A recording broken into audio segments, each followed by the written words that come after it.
was doing impressions of people, and Yeah. and I was making light of everything we did. Yeah. And it was good for morale. But they were worried that if we actually did Well, that's what happened drop when in behind enemy lines, I think, now is Darby actually going to be useful here, or is he going to fuck doing everything? bits and Yeah, I'm doing bits. I'm constantly No, that's doing like- bits. I'll do the robot and distract Yeah, him. You yeah. guys flank. Yeah, And then yeah, you're yeah. just up.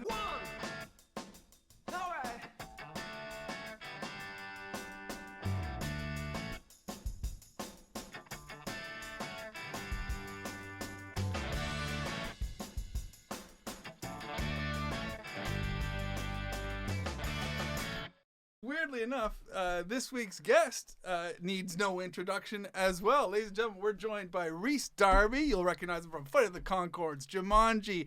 He's an outstanding stand-up comedian. His new special, Mystic Time Bird, is out now on all platforms. All platforms, right, Rhys? Well, most of them, surely, all the good ones. Thanks for having me. Yeah, thanks for coming to hang out with us, buddy. How you been? I imagine you've been busy. Yes and no, COVID times. Certainly, the stand-up has taken a real drop. Right. But things are picking up again now. But I've certainly kept the acting going, for sure. Yeah? Because, when was the last time you were on the road? Ooh, that would have been 2018. Oh, wow. Right. Yeah. So that is a bit. That's right. Yeah, that's when I filmed that last special in Galway in Ireland. Oh, that's and that might have been. I mean, I've done stand up since then, but that was the last time I've done a full show. Isn't that kind of an exciting advantage to have this? The special comes out now. Yeah. So even though you've been chomping at the bit and you haven't been able to be performing live in front of an audience, but now you got this great body of work that just gets released. Yeah. And all of the public is like, oh look, he's out there working. He's been out there doing that. And meanwhile, you're at home going, that was 2018. I'm restless as fuck. That, and also it's the old comedy drip feed. You've got some stuff saved in the bank, and you just sort of put it out there. You might film something, and then I might put that out next week. So it's kind of like that, but with a full show, I guess. Yeah, that's the event. I try to, if I get a little clip, you probably do the same thing. You want to release it when you're really bored and not doing anything. Yeah. And just get a few likes. Yeah. Get a few oh yeah, funny bit. You're like, oh good. Make it look as though you're busy. Oh, I like that new thing you just did today. Yeah, sure. Yeah, your hair looks different. That was a couple of years ago. Yeah, you look a bit younger. I think that's the whole point of social media. It's just pretending just to make us look that we're doing stuff. Yeah. Be like, hey, I'm doing this, but you're like, yeah, that was 10 years ago. But and also, I want to talk about this. I mean, before we start with the questions, because I was reading about you. You have a particular skill. Morse code? Is that, or you learn how to do Morse code? Yeah, when I was in the New Zealand Army, That's I was a signals operator, so I learned Morse code back in the day, 1991. Wow, that's amazing, because that's the thing that's still if anything because is it a still skill? usable? Is it a skill that's come in handy on a stand-up stage? Not on stand-up stage, No, although I have right. used it on an earthquake, for laughs. But yeah, if you there's need an to earthquake, or if you're in a sticky situation, you can morse your way out. Everyone knows SOS, but of course I know the other letters as well. So Which no one else does. Yeah, you're just tapping We got away. the SOS bit, but what's he going on about now? Yeah. Because Morse code is just, because I'm very ignorant about it. It's just the whole alphabet in little taps, right? Yeah, that's right. Yeah. Just, so that's how you hey, A, this, B, okay. Yeah, dots and dashes. Dots. So A is da-da, da-da, the first letter of the alphabet, dot dash, and then it just goes from there. Wow. So the SOS that everyone knows is dot, dot, dot, dash, dash, dash, dot, dot, dot. So S is obviously 3 dots, and O is 3 dashes. Any other letter from that, is up to you if you want to get into it. It took me quite a while. You can make it up and nobody knows anything. I could do it, yeah. The fun fact for me is when I'm, Morse code often happens in movies. Yeah. And I'm That's sitting my in the knowledge, cinema, and I can hear whether it's a war movie or a disaster film of some sort, like Titanic, and they're on the tapping away in 1912 trying to get, send a signal, and I'm listening and thinking, that doesn't even make sense what he's saying. Oh. Yeah, he's saying biscuit tree. Yeah. What's he doing? Well, That's I think an it happens interesting when I watch. complaint to Like- send in, like, dear Mr. Cameron, we Yeah. watched your movie, but I Yeah. couldn't help but notice you're Well, wrong. It's kind of the same thing when I watch movies and they're speaking Spanish There you and it's go. like some horrible like that's not how it's supposed to sound. Yeah. Horrible accent. This is, I'm like, so I guess it's like when I go like, but nobody cares. I'm like, Morse code is my Spanish. yeah. I've got that. Yeah. That's very cool. That's very cool. Buddy, on this podcast, we like to. It's an excuse to try to just talk to our funny friends, but we say that it's about travel. You and I met on the British comedy circuit many moons ago, and I was, of course, originally from New Zealand. That, of course, must be your biggest move that you've ever done for your career when you picked up and went from New Zealand to London. How does a Kiwi comic make that decision? How do you know it's time to go to the UK? Good question, and I think that's changed over time. But back in the day when I was just starting out, I hit a ceiling pretty quickly in New Zealand. Yeah, I met. Yeah. So there Is was it because there wasn't that many people doing it, or just very low ceilings. But there he is. That's where the comedy comes from. Watch out. But also, there's only one full-time comedy club in the country. Still is. Yeah. And then there was various satellite gigs. There was other pubs that put on a once-a-week gig or once a month. And they, back when I was doing it back in the day, they would not last, some of those. So, but look, I was doing probably 3 gigs a week, and that was more than anyone at that point. There was others that were maybe doing that, but I'd do a gig on the Thursday, and some of the audience would go, "Hey, we saw you do the same stuff on Tuesday down at the other pub." So because the audiences was the same, because there's only it was a cruise show. It's an Hey, I saw this exclusive on fan Thursday. base. Yeah. Even as fans, they need to move from New Zealand. Yeah, we gotta go. yeah. We They need hit to go the get some ceiling more too as a experiences. fan. It's got bigger now. There's more places that do it in New Zealand now, as you know, and Yeah. and there's more. Wellington has some gigs, even Christchurch. But when I started down in Christchurch, there was the one room, and then there was another one that popped up, and then basically I really. It was the International Comedy Festival that came to New Zealand, and the internationals that came to New Zealand for the Comedy Fest, and you meet comics from other parts of the world, and some of the Brits said to me, your style, what you're doing, would have universal appeal. It would work in London and stuff. I knew it would work there, but when they started start saying it would probably work around Europe and stuff, because I do a lot of physical stuff, I do a lot of sound effects, and I don't do too many political bits or anything that's sort of very New Zealand. It's kind of, my stuff is quite out there. And so that sort of got me interested, and off I went. And then I took off probably about 2 or 3 years after starting in New Zealand. Oh, right on. And did you land immediately in London? And I guess this is a two-parter, because I imagine you landed in London, like many Kiwi comics who I've met did.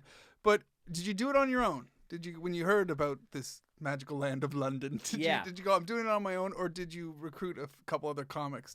First it was Edinburgh for the Fringe Festival. So right, I that's was a very good intro. Yeah. There was a group I was in called the Brat Pack in New Zealand. Okay. And Terry Frisbee. Right on. Yeah, remember him? Yeah. So he organised the Brat Pack Edinburgh show. And so it was Chris Brain, myself, Jeremy Elwood. Awesome. And so off we went. So we went there as a group. It was a safety in numbers thing. We had, like probably a tight 15 each if you're lucky. And so then you put that together and you got a show. And at the end of it, we also did a little improv section, because we like to do that. That was, so we sort of like all stand on stage together and do a bit of quick fire, chuck us something, we'll play with it. And then when that doesn't go very well, we'll end the show. All right, guys. Thank you, guys. Well, we gave it a whirl. Hey, good night.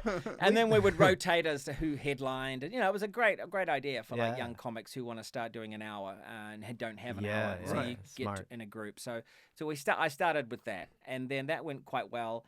And then I returned on my own the next year to Edinburgh, and I really just kept coming from New Zealand to Edinburgh. Like I didn't stay in London. Right. Okay. I think it was the second or third time I ended up staying there, and then staying actually in Edinburgh, and then I, just sort of worked under the table in Edinburgh, basically guarding some clothing at a dodgy. Are you got a security guard job? For our audiences, under the table is what immigrants have to do. Not when you're Exactly. I just some It's people, true, yeah. no, because Americans don't know what that means, Oh, but okay. under the table means Yeah, it wasn't. Yeah. There wasn't jobs that were just Yeah, held that, under hey, here's tables some- down on your knees going. Yeah. cash. It was cash in hand, passed under the table, so no one saw it. Yeah. And I survived on that. And then I went down to London. Basically, I just got on a bus. I told my girlfriend at the time, Rosie, and I said, "Look, I'm gonna make it in London. I'm gonna get an agent, for comedy." Oh wow. And she said, "All right, well, you could have told me." You make her sound so casual. After 3 Edinburgh, she's like, "All right, I've been by your side watching this shit. You're gonna go on." Was she there with you, or was She was back in Edinburgh. She okay. yeah. So she worked in the industry as well. Oh, okay. Yeah, Rosie's yelled at me a lot. Rosie was a booker. You would often have mostly conversations with Rosie used to be if I was late or about to miss a gig, and Right. it was always she has an ability to make you put the pedal to the metal and get your Exactly. ass to the gig. I was gonna say get your A into G. But yeah, so she worked in venue management and then for Jongleurs comedy clubs. Okay. She's the booking agent and managed all the clubs and stuff like that back in the heyday there when they had 17 clubs. And so but that happened after I went down to London first and then got this agent and did a couple of gigs down there. And then I came back on the bus to Edinburgh. This is how much little money we had. I'm on some bus. I can't remember. Catching a bus? That's how long is that I journey? know, yeah. It's like There's a lot of that. Is it in just Billuni. It's straight? Oh man. Yeah. from Edinburgh to London. You make that choice a lot in Britain, though. You have buses Yeah. and trains that, and if you miss that train or if you don't book the train in time, you do end up looking at that bus schedule going, oh, wow, it's about 1/10 the price. Now, I what's guess- your, I guess I'm getting on a bus. Yeah. What was your to go in the bus? Like, what would you do to entertain yourself in those buses? Because I mean, Honestly, back then I would have probably had a Walkman. yeah. And also my comedy notebook and just Okay. always writing down ideas, going Nice. through things in my head, getting my set list right because I Yeah. knew I was basically auditioning for this agent down there, Oh, okay. Nigel Clarfeld, and Wow. so I did his club and he brought me in afterwards and was happy to sign me on and Nice. and take me on, and then he put me in the Comedy Store down there that okay, same yeah. weekend, and I did really well there. Nice. And then I got a Comedy Store set straight away. Like I got a booked weekend at the Comedy Store after my little routine there. So Nice. it really worked out for me. But I knew it was going to. Oh, yeah. Because I had confidence, I hit that ceiling in New Zealand years ago. So Yeah. those 3 gigs. So I was, come on, I'm going to take on the world You can now. finally stand up straight. Yeah. Oh, ceilings are much higher here. I'm not under a table. Exactly, I'm not under a there's no ceiling. table. I'm fully shoulders are out. I'm ready to go.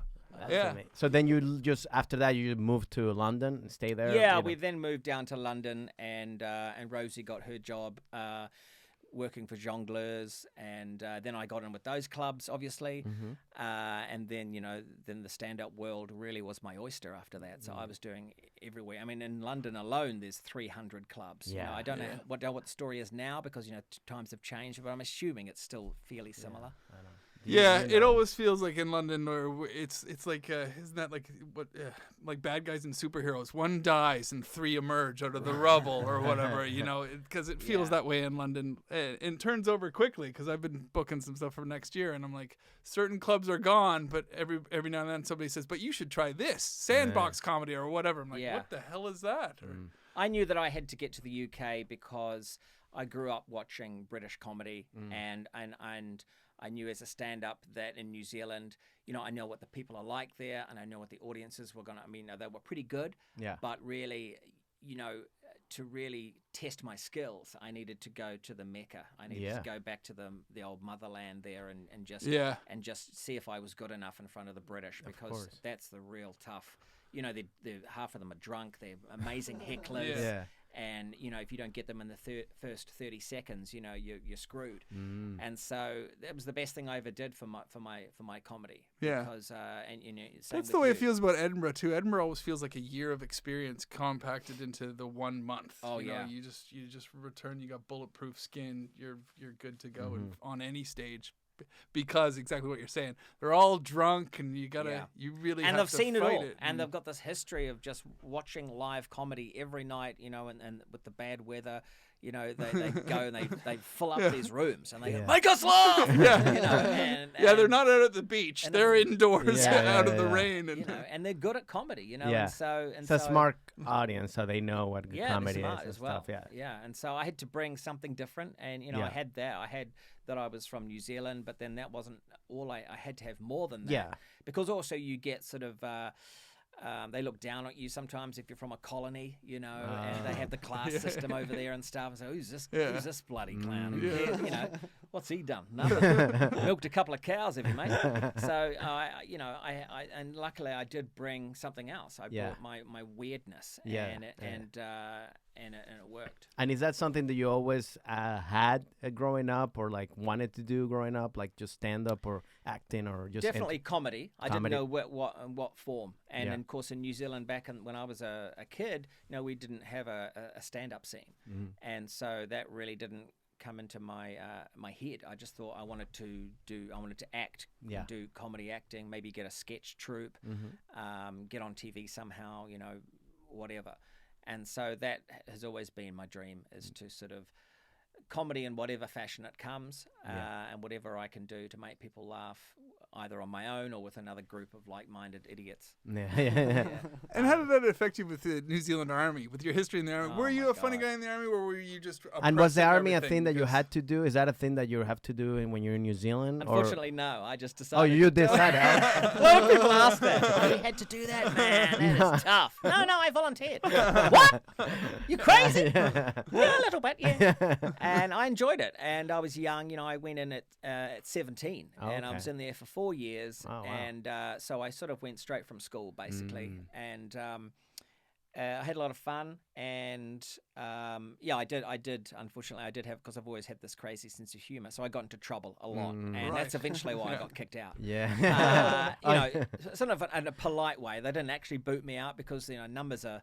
There's not many in our army. You can't afford to. Should we get rid of that guy? I don't know. Just in only case. got 3. He's 1/10 of us. When he's got a gun. Well, we only got now 19. The New Zealand Army was decimated today. What happened? Well, Rhys left. Yeah. So they sort of, in the end, my commanding officer knew that I had a few other skills in my in my chest, and so he said, you could go to university, you could, you get into acting and stuff. I know that that's because I was doing impressions of people, and I was making light of everything we did, and it was good for morale. But they were worried that if we actually did well, that's what happened. drop in behind enemy lines, they'll think, now, is Darby actually going to be useful here, or is he going to fuck doing everything bits? up? Yeah, I'm doing bits. I'm constantly doing bits. I'll do the robot and distract him. You guys flank. Yeah. Just up there. That is exactly. I went to Afghanistan to perform for the troops and stuff like that, and that's the thing that same thing that feeling that I had. I was like, I could not do this because I would be the same guy just making fun of everything. And also, like, you have to be in that mindset of, like, when the shit starts going down, you got to be like, take orders. And, like, it happened to me where we're flying to another base, and I think that some planes, like, fired at us or something. And then all the guys went like this, and just like, and then me and the other comics were like, just fucking shit. We were like, oh my God, we're gonna fucking die. And I told the guy, I was like, are you not scared? He's like, dude, if we die, we die. And I was like, what the fuck? But he just didn't have any emotion, because that's what you need to have in that situation in order to take the orders. You can't, so I know you got what too you're much saying. personality. Yeah, no, I couldn't.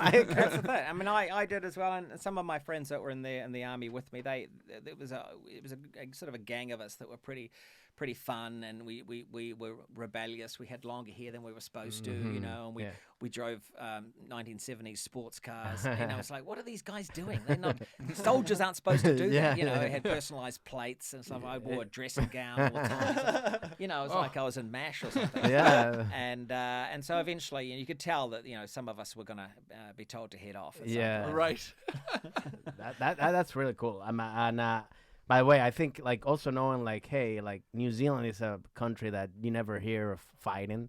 So I think that's the kind of army that I want to join. You know, be like, where they never fight. Like, you know what? Like, I know we're not going to fight. Like the U.S. Army, you know, like they're gonna go. They're off. Yeah, as soon as you there's something. Just as you're putting pen to paper, they grab. All right, you're bag. set. You're heading off to go to theater. Go to Peru. What? No, just something's gonna happen there. Yeah. So I wanted to ask, like, in terms of going back in New Zealand, did you, with your in terms of traveling, like, did you have any great stories of like traveling as a family during the holidays and stuff like that, or anywhere, you know, that when you were growing up? Oh yeah, when you were younger. Yeah. Did you travel outside New Zealand, or was that? No, not at all. And you know, it was really just me and Mum, because my other siblings are a lot older than me, and they already moved on with their lives. And so oh really? Oh really? So was your holidays mostly going to visit them then? It was, my mum and I had a real close bond. There was a 9-year gap between me and not my mum, my brother. Okay. I was like, we had a close bond, me and my mum. So my brother was 9 years older, and then I got 3 sisters older than him. Oh wow! And so they was kind of like all married or moved on, you know, and stuff like that. And so, it was just me and her. Like Dad wasn't really in the picture, so I did the odd holiday with Mum and another mate, like another 12-year-old or whatever, and we'd go to some motel up north and you know, try surfing, and then just sort of go for a bushwalk. Right. So nothing really memorable. Right. Yeah. So, but for me, that first thing of like actually leaving New Zealand and you know, and hitting the big time, hitting that Edinburgh Fringe Festival, going to Scotland and then London after that. I mean, you could imagine, you know, that was just blew my mind. Yeah. That was your first time out of the... I had been to Australia once, but that doesn't count. Okay. You know, I can't even remember. That's your only close neighbor, isn't it? So, that must that blew your mind. I mean, the Edinburgh Festival blew my mind when I first saw it. Like the architecture alone and that place is just so gothic, and just you know, it's just... And then the scale of the festival alone, all these shows, everywhere you go, you're stumbling into a bar and there's some sort of performance happening, and it's just like, wow, this is...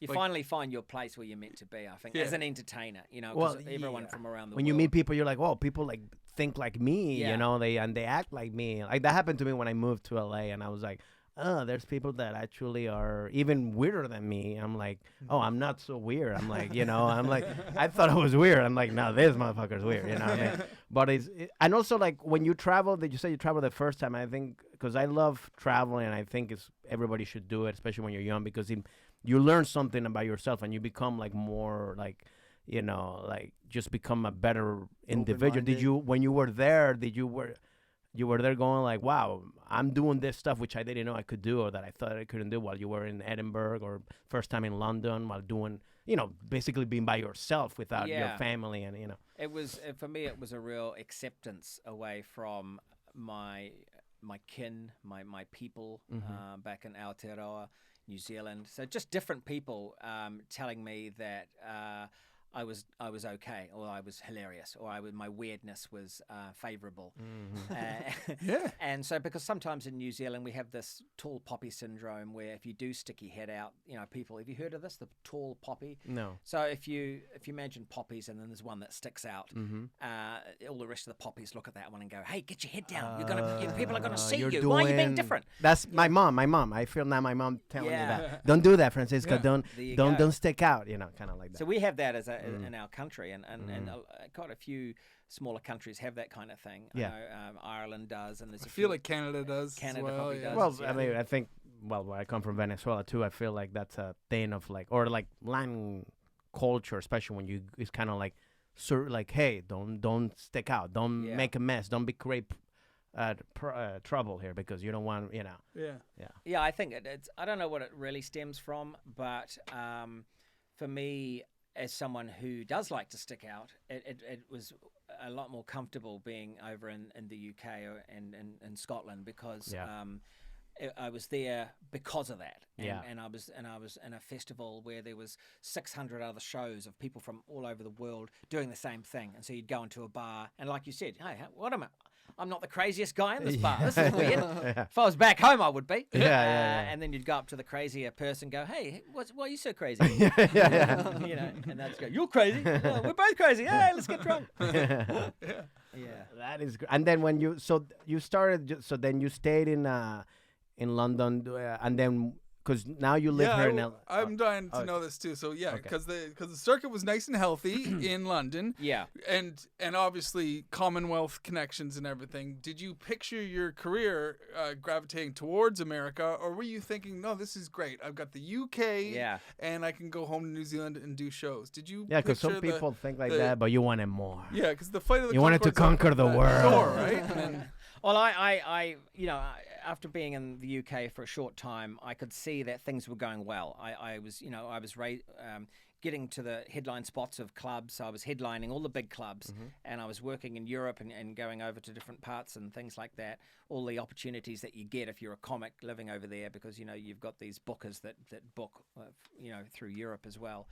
And I could see that was going well, but I really still had this inkling to get into television and to the comedy acting, because that still was not happening for me. And so as much because you were just doing stand-up. Yeah, and I was doing characters. I was doing I was basically doing scripted pieces with myself on stage. But I was like, when am I gonna do it with other people? When are you gonna turn the cameras on? I remember I'm still an idiot. Can on I my do back another lawn. take? I remember a Jekyll and Hyde show. I did the Jekyll and Hyde show, That's right, which is one where I played 12 characters, I think. Oh, wow. Including the spaceship. Oh. It's weird.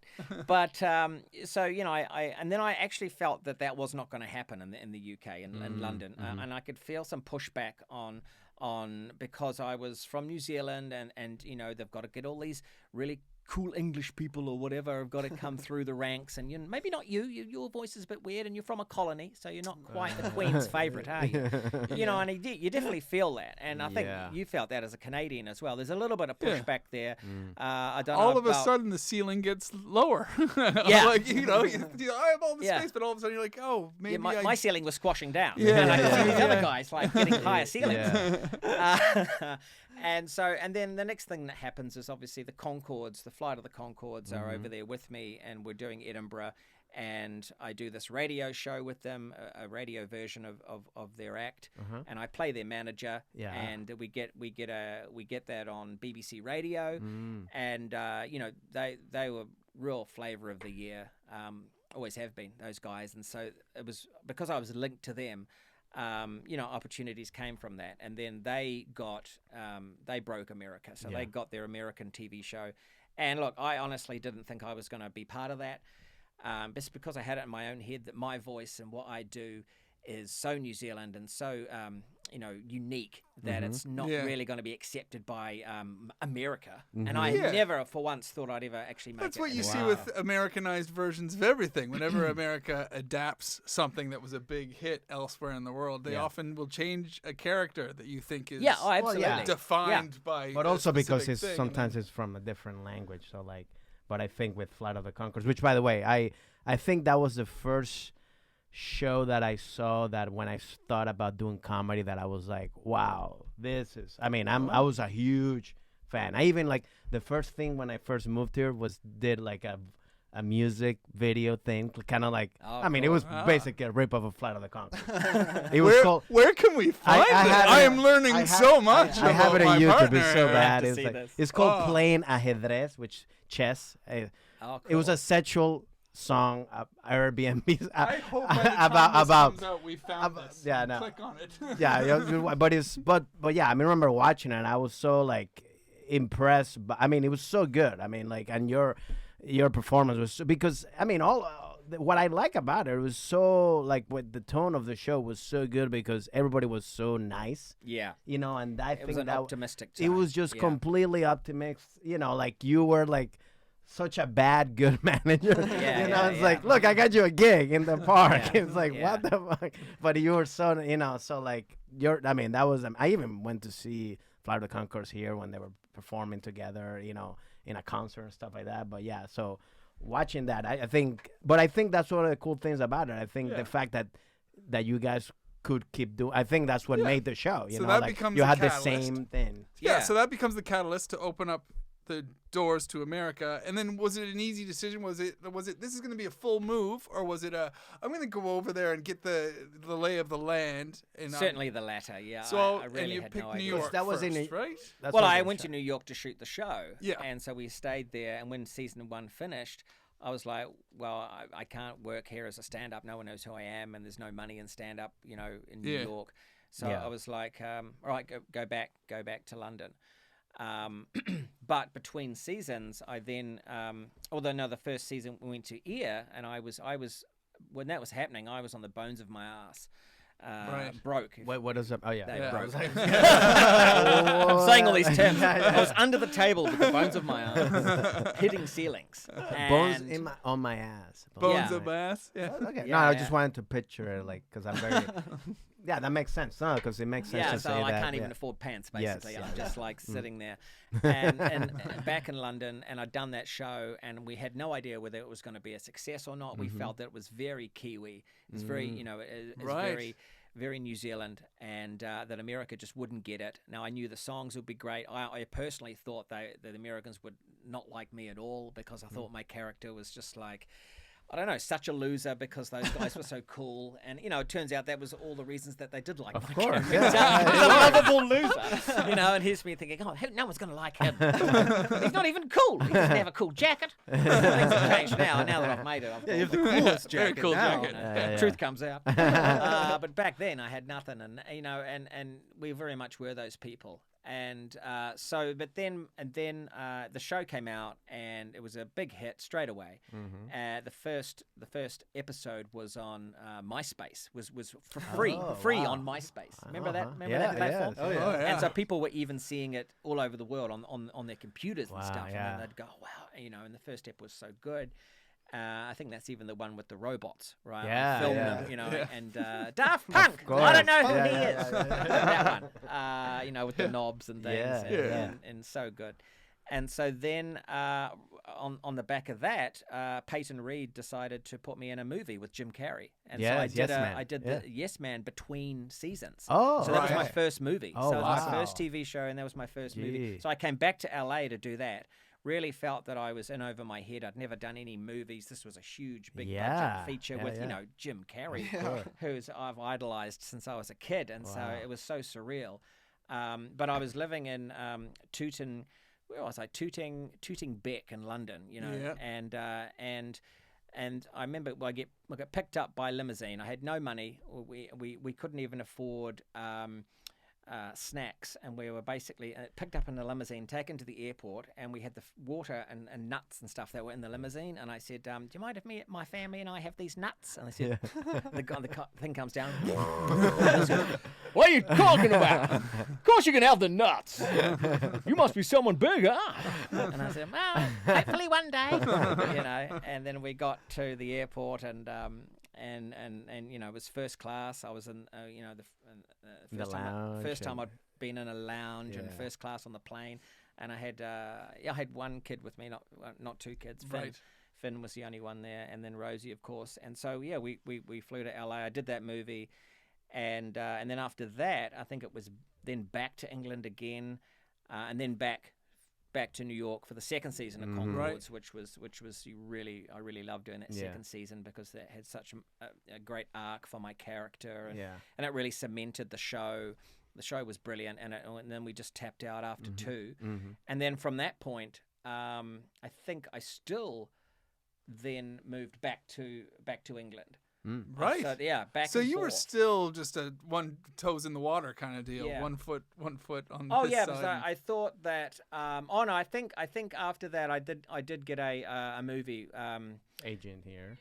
Well, yeah, Or no, like true. you I had got that. an agent and stuff here. Like, Yeah. sorry about this, guys. It's so long ago. It's like 15 Been years so ago now. many 12. successes. I've had so much success. Yeah. Like, I've put it out of my. Sorry, I don't. Yeah. I mean, got I a cool really- jacket now. My personality is that I try to get somewhere really like head to the wind, just like blinkers on, And once I achieve it, I don't look back. And that's one of the things. That's great. And that's just how I work.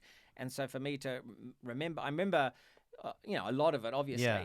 But I'm so busy churning, and I'm still doing it. And that's part of my personality. What I do is I just try to keep creating and keep making the moves. And so therefore I don't... sorry for bringing all this. We're talking, it's like, dude, I talk about the present and what's going on. It'd be easier for me just to bring it up on the documentary. We have the PowerPoint ready. Yeah, there we go. But yeah, I eventually, after I know this is what did happen. I'm not even convinced I did go back to England. I think we went back to New Zealand because when we bought an apartment. We finally had some money, and then I got some other lucrative deals. Some commercial deals, and for a stand-up that's been living on the bones of his ass for most of his stand-up life, from cash under the table to cash under the table. Rosie always had more money than me because she had proper jobs. She was running the comedy clubs and things like that. She's got brains. I'm just a clown. And so eventually, after with the movie and stuff, and then these a couple of really good commercial contracts, we had enough money to finally buy a place. That's We've already got a kid. So it was kind of like, and I knew in the back of my head that was my dream, was to buy a house just with cash under the table. Being a comic, it's like, and I actually passed it under the table in an envelope. Wow, this is a big wad. I want that house on the corner there. Nice. You've probably seen a couple of things I've done. Is that the house that I house sat for you once upon a time when I first came over, or was that Well, we bought the houses apartment later? first, and then that big house across the road. Yeah, Is that in New Zealand? Yeah, in New Zealand. Yeah, you would have been in that one. Yeah, no, we've since let that one go, but that was our big. And then we spent money renovating it and stuff. It was a really old, over 100-year-old house, but beautiful, beautiful place. Yeah. But now, we've moved on from that, sadly. But that's very expensive area now, wasn't it? Yeah, it's still, it is. Ponsonby. Is that what it's called? Ponsonby. That's right. Yeah, and it's because that's what I remember in my trips to New Zealand. It wasn't as expensive as all of a sudden it was. I think my last trip to New Zealand, I was like, Ponsonby's like buying a coffee in Ponsonby was probably about 4 times more expensive than it was when I first saw the area. Absolutely, it's gone up and up tenfold. Yeah, but now that's still the area where there's some comedy clubs and stuff happening there, bars doing it. Oh yeah, that's right. And just down the road is where you've got both television networks and where all the young comics are sort of, doing there's more happening now for comics back in New Zealand than there was in my day. There's more shows that are on TV and stuff. You can do. There's Taskmaster in New Zealand now. That UK one. Yeah, I didn't know they franchised it out to New Zealand. Yeah, that's doing really well. Right. And there's a panel. There's that panel show 7 Days. 7 Days. Which you've done that one. Yeah. And there's a couple of other things. There's a Have You Been Paying Attention, which is another panel type joke show with comics. So there's a few more options. Yeah. But of course, when I was coming up through the ranks, there was one stand-up show you could do on TV, which came about every year. They did a season, and then if you're lucky, you get on it and do 4 minutes. And, no one watches it. And then Funny that the panel show hasn't really made it to America in the fashion that it comes to New Zealand, or that it exists in Britain. America hasn't embraced like Chelsea Handler stuff. Yeah, Well, that's similar to that. It's But like you'll have 3 or 4 comics on each side and a host in the middle. Yeah, there's more of a fake competition air to it, whereas the other ones, to Americans, I think a panel show is just sitting there in a panel and discussing. Yeah, there's no competition. It's more like talk. They did whereas try to very do much fun. a comedy themed panel show is very much like fake points and fake. Yeah, it's just an excuse to have great banter. And of silly course. things happen. And the British are the best at that, and so all these shows are great. And so to answer your question from an hour ago, I think young comics, if they want to get over to that British scene, I reckon the sooner the better. Once they, because you're really going to hone your skills more over there.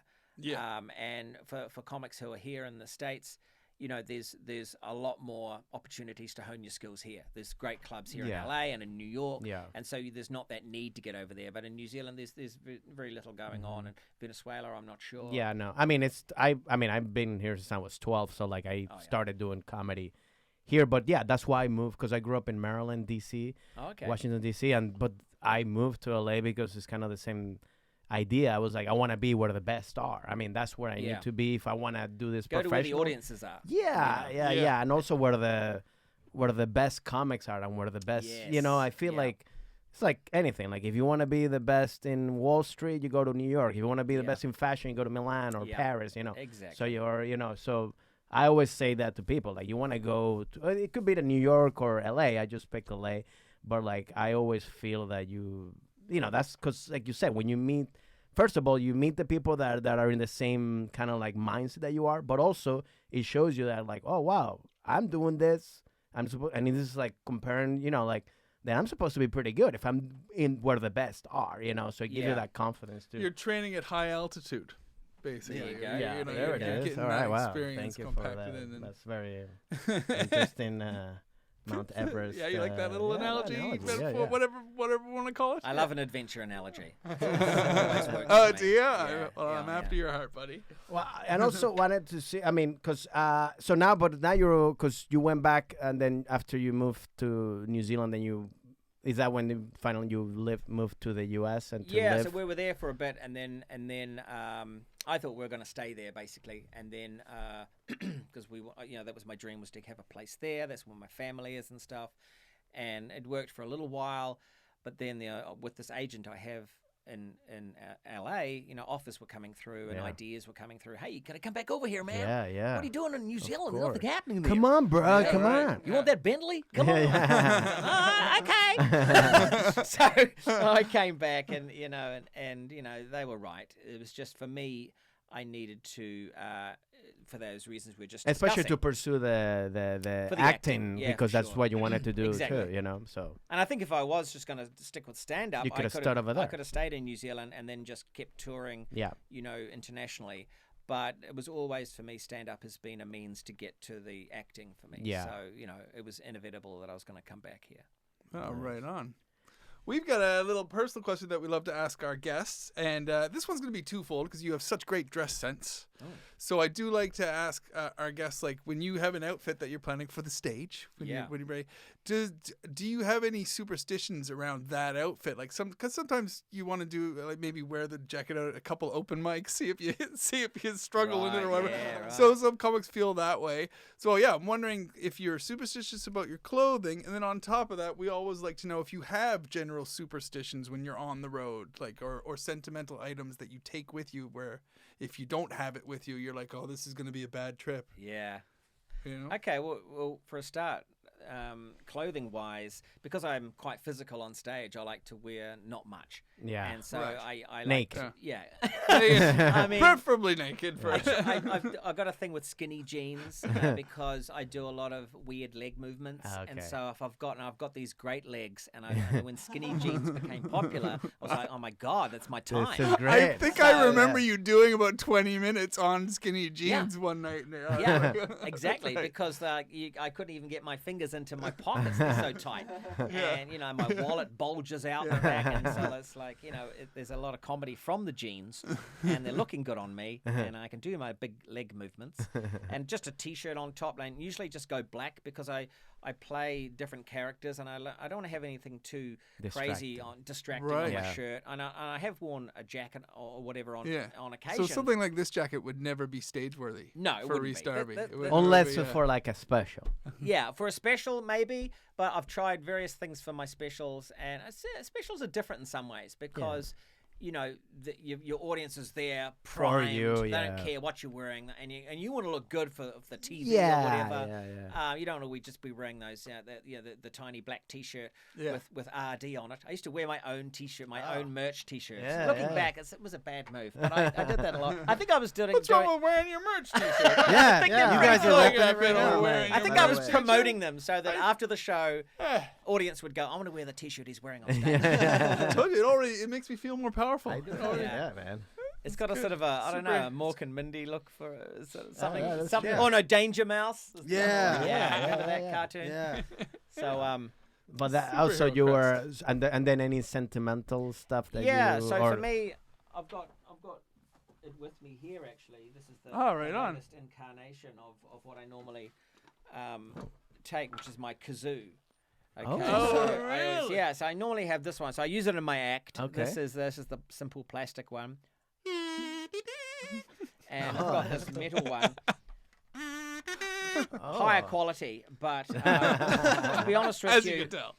when I use the plastic one, which has some ridges in it, it holds in my mouth better because I leave it in the mouth and use my hands to do impressions of things. Oh. So this sometimes the metal one will slip out, and I've done a few gigs with sweat and everything, and it falls out, and the whole bit's done. And everyone's going, "Ooh, I'm a perfectionist. I can't have that." Yeah. And I've also got this new thing though that does work with the metal one, is this little instrument here that makes this into an electric kazoo. Oh. So I can actually wow. tap that on, and I got a wow. little bit of putty in this thing here, and I put the putty, as you can see here, I put that on here, anywhere on here, and then I can just tap this piece here, this little piece of technology onto it. What is that? Holy cow. Well, I knew you were going to ask that. It's called an oyster, and it's made in Germany. Oh, so you know it's good. Yes. And then that then plugs into any amp, and then I can actually do a really loud electric kazoo sound. So I can actually do any song. Wow, it simply picks up the vibration Yeah. through that putty as well. Mm-hmm. Holy cow. Wow, that's pretty cool.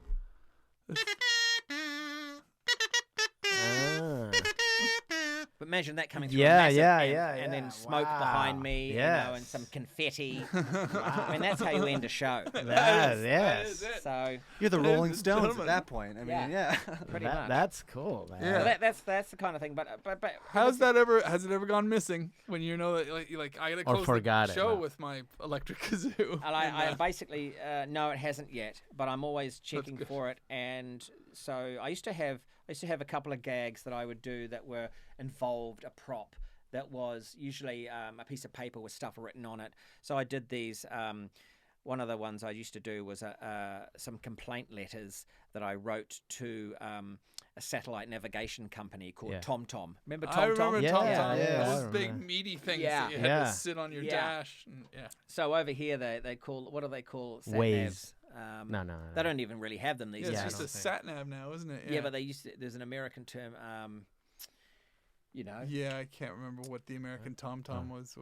I know exactly what you're talking Little bit of about. homework. He's Tom on it. Tom. He's on it now. There's no point, even if you do find out. Yeah. I'm not going to do anything with it. But yeah, so I would have in my pocket. So with the jeans, I'd always have my kazoo in my right hand pocket. I always feel it, make sure it's in there, even if I'm not even going to use it. It's a little. You know comfort that thing. is there, yeah. And it can get me out of a bad joke. So if something goes bad, I'll go, oh yeah, well what about this? And pull it out. Yeah.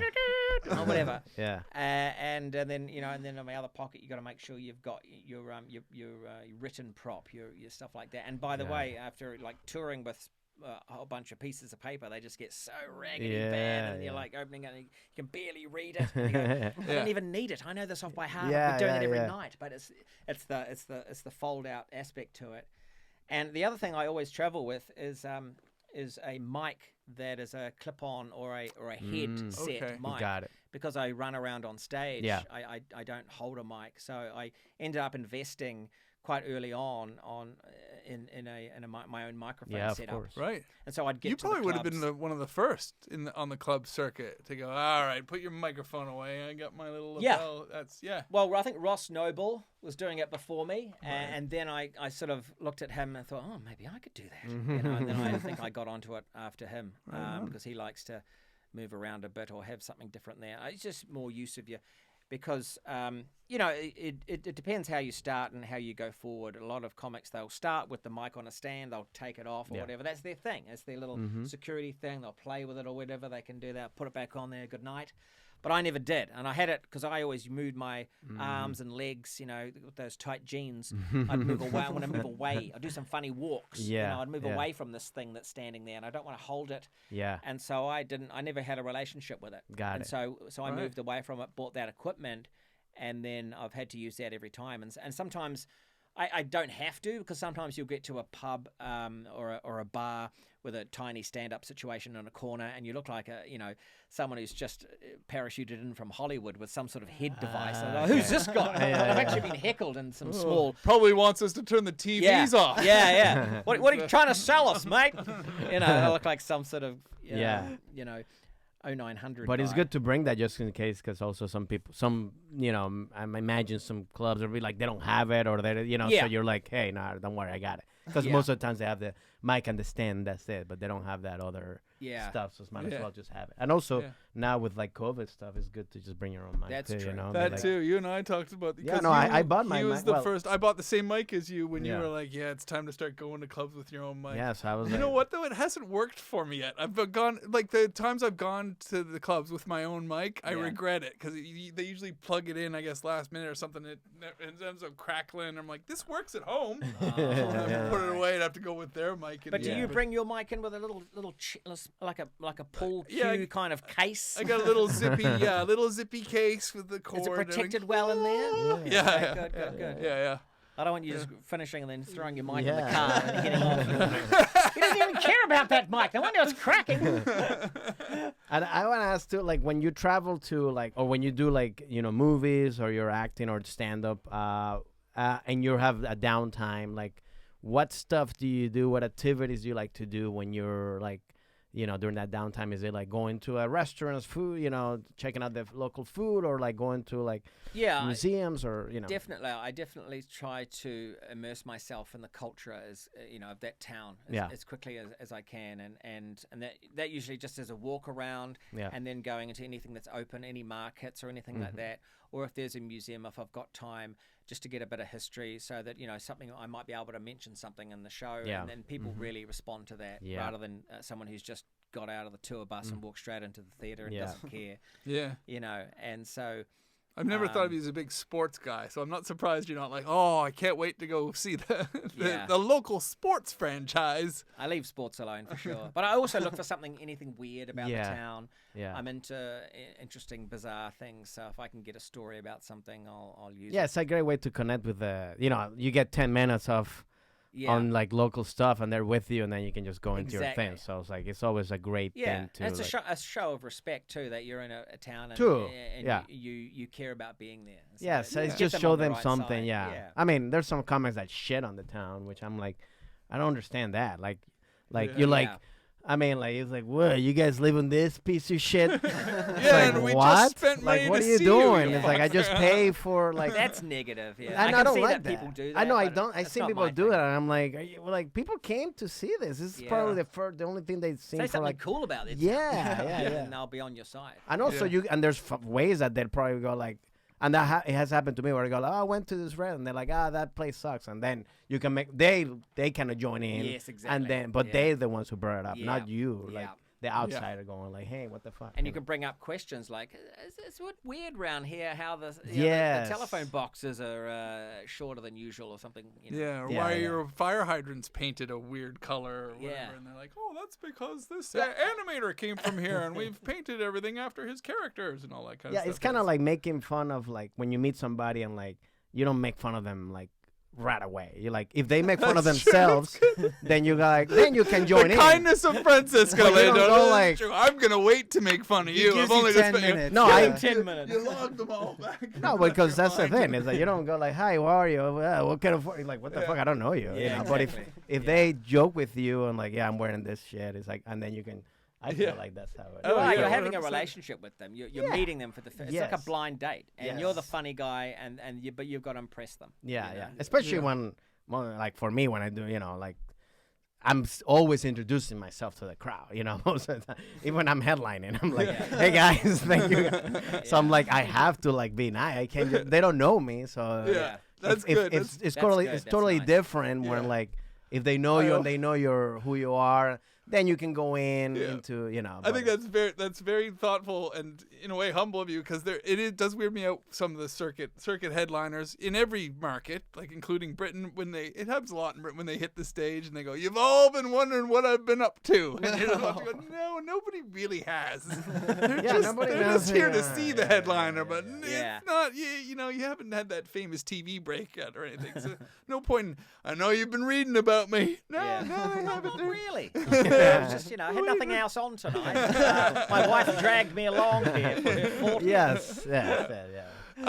So I'm dying to know too, as you're traveling around, going to these towns and stuff. Your boys are getting old enough, especially Finn. Is he joining you on the road? Does he come? Does he pick and choose cities How old or is he? anything? Oh, he's 16 now. Oh wow. Yeah, now so he's- they that's a had- cool age to be like the cool Yeah. dad now. Yeah, definitely. Yeah, we get on really well, like a house on fire. That's another one for you. Okay. All right. Yeah, Really? Okay. Yeah, got it. Yeah, I see it. you got him on. I'm just picturing the meme of that dog of like that, like the house. This is like, fine. Right. Everything's fine. And the thing's The fine. house yeah. is on fire. No, it's the opposite of that. For some reason, it means good. Okay. Yeah. That's true. Yeah. Really? Yeah. Okay. Yeah. I don't know what the root of that one is. But anyway. Yeah, so in the last couple of tours, they have come along and they've enjoyed being on the merch table and helping out. Finn has an interest in the technical sides of things as well. So that's cool. Rosie normally calls the show. She has the headphones on. I have my own technician, James, who normally runs all the sound and does all the lighting and stuff like that. And so it's quite a family affair. That's awesome. Yeah, that's so pretty cool. Finn will be there Right as on. well, and like they'll be checking tickets and things like Yeah, that. that's great. And it really, I haven't done it for a while now, but usually after the show, with having the kids there, when you're selling merch or meeting people. It just gives that extra nice family touch, and then they always get the questions. Oh, is he funny at home and things like that? And the kids go, no, not at all. Oh, that's fun. Yeah, that That's kind of awesome. stuff. Yeah. That's pretty cool. I mean, Yeah. now I want to have kids now just so I can bring them to sell my merch. Oh, they also Yeah. it's very important also for Free them to go on labor. stage. It's the free labor angle. They Well, go that's on why stage before the show and do all the mic checks. Because therefore, when the youngest kid will just spend half an hour doing stupid Yeah. voices on stage. Yeah. All right, I think the mic's checked now. Thank you. Go back to the dressing room. Which also, I always get the whole mic check thing when I do shows, especially when I do colleges. They always go like, but I get it for you because you're doing, voices, you're doing characters, you're doing. But sometimes I go like mic check. I'm like, and I get there. I'm like, hello, yeah, it's good. I'm like, I don't need a mic check. Like I don't know if it happens to you. Like, I sometimes like to not do a mic check to try to make that funny at the start. If there's some awkward moment or something, I kind of sometimes use it to disarm the audience a bit. Like, oh, it's not working, and then I end up yelling, and they're like, oh, where'd you come up with that move? I'm like, I've just learned to. and any of your loosens them up a bit. any of your kids are into comedy or want to do comedy or? Yeah, I mean they're both funny. The 16-year-old certainly goes along to it and watches. Has always watched stand up and when we were in New Zealand a year ago during the COVID, he was going down to the comedy club when it was open and mingling, mixing with the 20-year-old comics, and so. Yeah, he's definitely got it in him. He's a musician first and foremost, so he's it's a similar kind of groove. But yeah, he loves stand up. He's threatened about doing it, and he's actually got his own phone with Notes a and whole stuff. bunch of comedy notes he's Nice, written. nice. And sometimes in the back of the car he'll go, "Oh, what about this one?" And Yeah. he'll read them out, and some of them are pretty good. Yeah. But whether or not he'll Right. take that extra step or not, I don't know. I don't know. That's cool. Oh, that's exciting. Mm. That's fun. I mean, it's always cool to like. I mean, I don't have kids, but like that they follow in your whatever you're doing. I mean, because I think you can help them. You know what I mean? Like you'll be like, hey, this is like, but you're not pushing them. But you're like, hey, if you want to do it, I'll help you. You know what I mean? Like, I know, like, I'll take you down there. Yeah, I'll give you a good. I'll laugh in good the back. tips. Yeah. Especially because there's a band called Blue Rodeo from Canada, and Glenn Wool and I, we went and saw them perform at one time in England, and I remember the kid working the merch was a daughter from Blue Rodeo, and I remember me and Glenn were there buying merch, whatever, and went, "Oh, that's so cool! That's your dad!" And the girl was like, whatever, you know, like so unimpressed by it, and like hated that she was there selling her father's merch. And that's when we realized, oh right, different generation. That's not not us. When you perform, has there been a place that you go like, oh, this is my favorite place to perform or to travel to, you know, like, you know, of all that, you know, from your whole career, you know? I would have to say Edinburgh for sure. Okay. Yeah, just during the festival time. Because it's a real roller coaster. Like your own show can be doing really well, and then you go and do a late show, and everyone will hate you, and then you do another show, and everyone will love you, and it's a real like, how are they going to receive me tonight? It's a real banquet of ups and downs. But I guess in general, where I know it's going to do really well would be London, and that would be. I've done some big shows in Shepherd's Bush Empire, which is a big theatre, and so there's quite a good New Zealand, Australian, and South African. They all hang out in that area. We all get piled into the same group, the Southern Hemisphere gang, as well as all the Londoners. It is the Southern Hemisphere suburb. Yeah, it is. Right? And so that's always good times for me there. So I would do some real banging nights there. And yeah, other than that, I've really had the similar sort of experiences with most gigs I've done all over the world. Yeah. You know, if people, especially if they are coming to see me, they know what to expect, and they've been pretty good. Nice. Yeah. And now you're living here in LA, right? Or do you Yes. live? Or you and so you obviously like us, we're like all immigrants that live here. Is there anything that from New Zealand, from any other part of the world, that you would love to bring, or that people would do here in the U.S., you know, like a custom or some food or something that you go like, man, I wish they would do this, you know, here, or like, I would love, you know. Here, well, I would only go for what I know from New Zealand, which you know I miss a lot, is the meat pie. So we don't do pies here much. Yeah, there's a couple of places. There's even some New Zealand pie places here, or at least that you get them at the markets sometimes. But there's no. There's no pie culture. Australian ones. Is that different ones? No, they'd be similar, not quite as I good. think that's But yeah, I mean, over here, pies are like pizza pies or those apple dessert pie. pies. Yeah, dessert like apple or what's the big one around this Pumpkin time of the year? pie. Pumpkin pie. But for me, see, those we don't have those back home. So there, because yeah. I remember downtown there was this place called I mean, I don't know what it's called, but it was it was Australian, I believe, but it was all just meat pies and stuff like that. Yeah, America I think it's called do the Aussie savory. Pie Company. Yeah, the It savory. is. We don't do savory pies in America, really, which is a huge No. bummer, because they're the best kind of pie. They really are the best. Yeah. But is it the Aussie Pie It Company? is, Do you 'cause remember? we did it when we were Jim with Jeffries was a Jim big fan, Jeffries. and they used to cater the Jim Jeffries show as well. So all these pies showed up, and it is funny that you mentioned that, because you watch some American like staff and people who worked on the show just kind of circling it, like, what is They this? seem And- odd. Yeah. and then- I should then- mention Dub Pies, which is a New Zealand one that I think it's Dub? Dub DUB. Okay. And so we actually order them now and again, and they send them down from New York and stuff. Oh, nice. But it'd be just nice to have more of those. What else? Culture-wise, I mean, Customs or Sweets? anything like that. Do you miss some of the sweets from New Zealand? As yeah, well? absolutely. We obviously have the best chocolate in the world. Every country says that about their Yeah, Yeah, even better than yeah. except for America. Americans. You don't catch them bragging, but No, we just tell them to shut up. These look really good. Wow. These Yeah. dove pies. Ooh. Oh, Yeah, man. there you go. That looks Yeah. amazing. With some mash. And they some- have Yeah, what are that's the they? thing, too. Mashed potatoes and What's peas, right? inside? Yeah. Most like what's So chicken, beef, steak and cheese, Nice. mushroom. Ooh.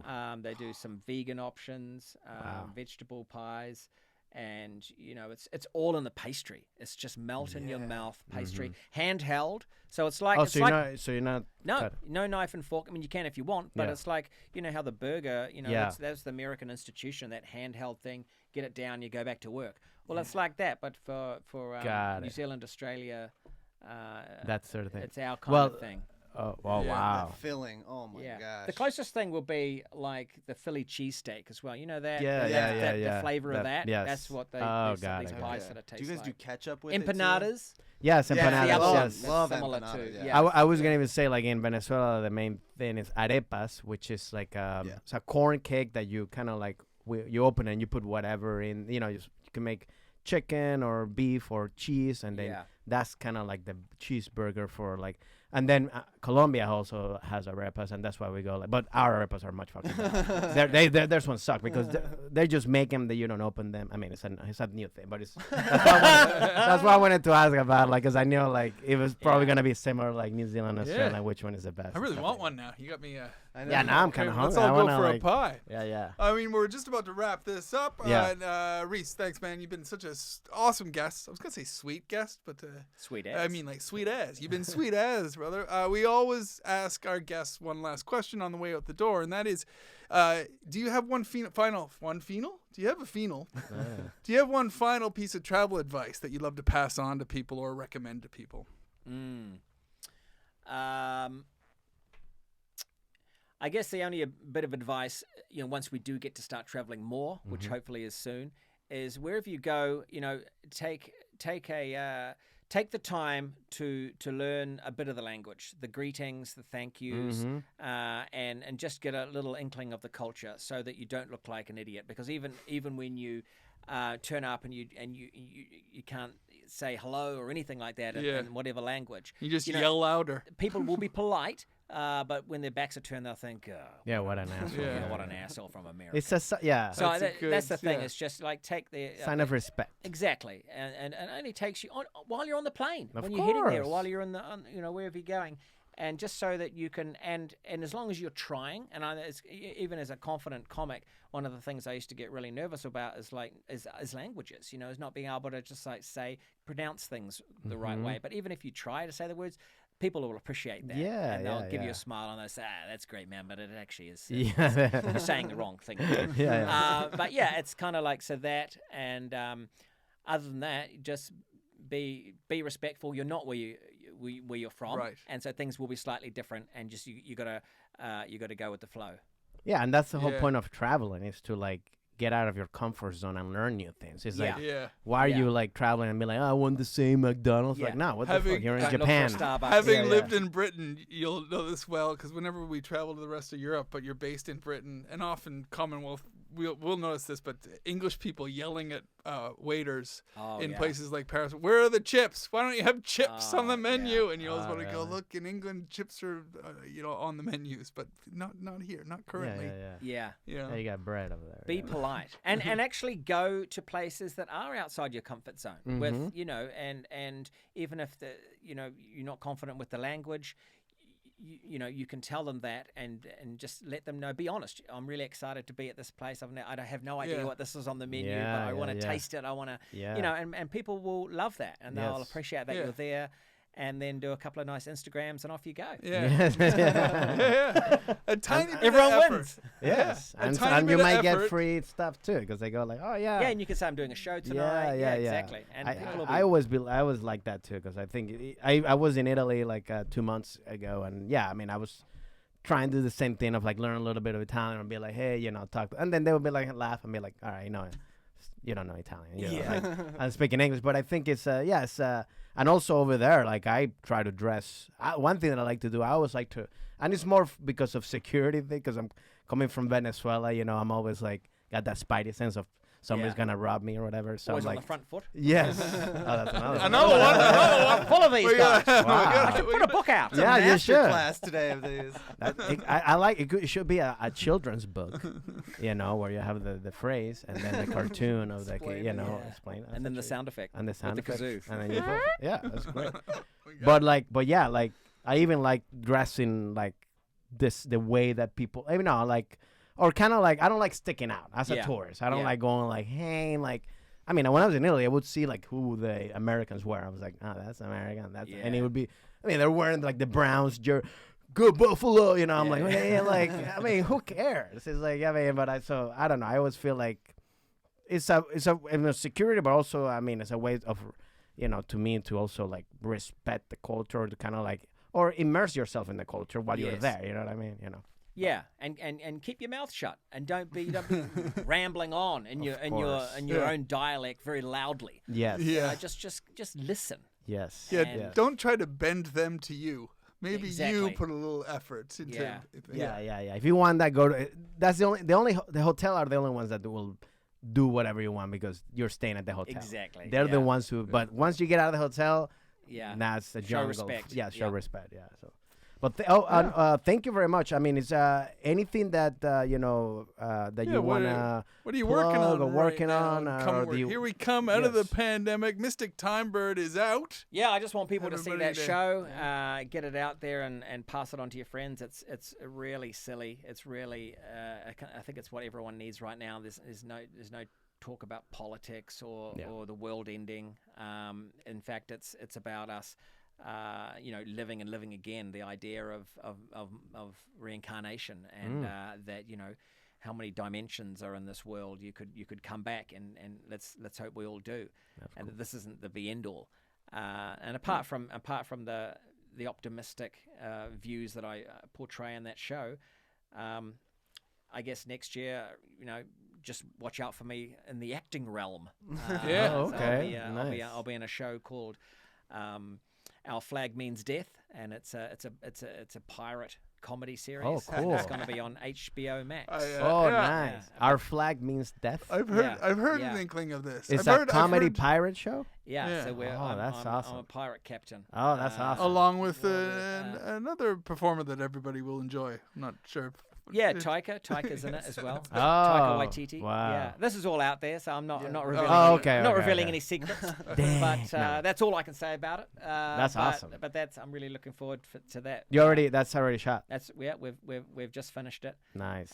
So that goes to air next year at some point. And, That'd be awesome. It's gonna And be then lots we'll, of fun. and then we'll see what happens after that. That's great. Yeah. But as long as I've got my trusty kazoo, I can't go wrong. Yes. You just Very gotta true. keep that's done. You forget about it. Now you gotta keep what's next, right? That's how you Well, you never know what's around the next corner. Yeah. You just gotta stay in the present. exactly. Yeah, I like that. Ladies I and like gentlemen, Rhys Darby, thanks so much, buddy. Everybody like and subscribe and check out all the stuff that we've been talking about. Yeah, if you have any other, by the way, anywhere people want to follow you or any social media. Yeah, I mean, I'm on all the. I've recently jumped on TikTok. People are loving me on Yes. that. Oh, you'll be Very, great on very TikTok. funny Yes. TikToks coming at you. Of course. So it's Rhys Darby, RHYSIEDARBY at Rhys Darby on TikTok, Twitter, obviously on everything really. But I'm a dad, so I haven't got much time to do a lot of it. Yes. Well, follow him and all the social media. Watch his special and also watch for the HBO Max show and coming buy a next year. kazoo. And buy a kazoo. Yeah, you And can't go also, wrong. please subscribe to the Standby JJ for Frisco podcast, YouTube, social media. If you have any questions, please send it to us. Thank you for having us. Thanks for coming. Appreciate it. Thank you, guys. Bye. Thank you.